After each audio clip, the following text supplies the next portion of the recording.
Hey guys, it's Ashlee and I will be presenting on Cipriano de Rore.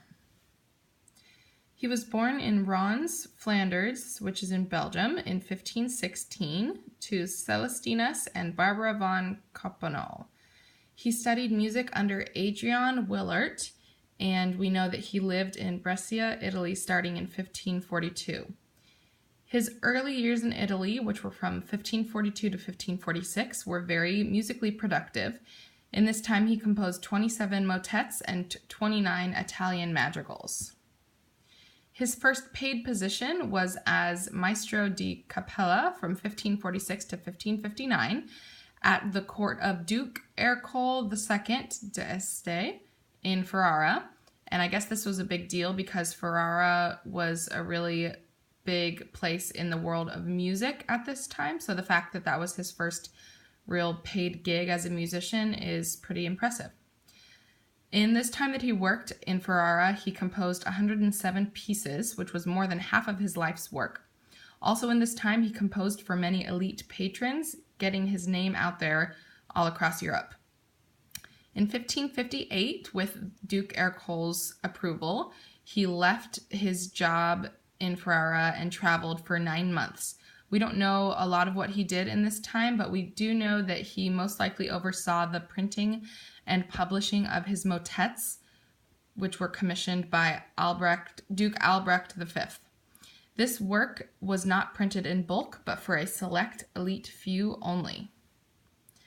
He returned back to Ferrara in 1558 after his travels and worked there for about 1 more year, and then after 1 year he returned to his birthplace, which was Flanders, to find it all burnt down from the wars of independence.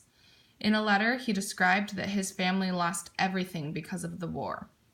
He then sought out after a few different musical positions as they became available, but none of the attempts were successful.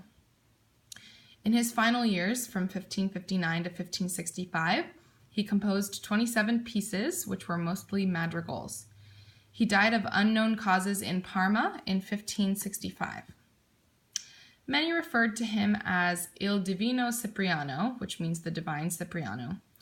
He was most greatly renowned during his lifetime and then in the 50 years following his death. He brought about new standards in the interpretation of poetry through music. He combined contrapuntal and homophonic styles in a single piece to convey the text of a poem. He valued an intensity of expression. Emotional words such as joy, anger, laugh, or cry were given special musical treatment, but not at the expense of continuity.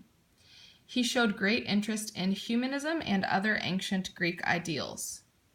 He used direct chromaticism, which hadn't been seen in music since the ancient Greeks' music, because chromaticism didn't fit in the Guidonian system of solemnization.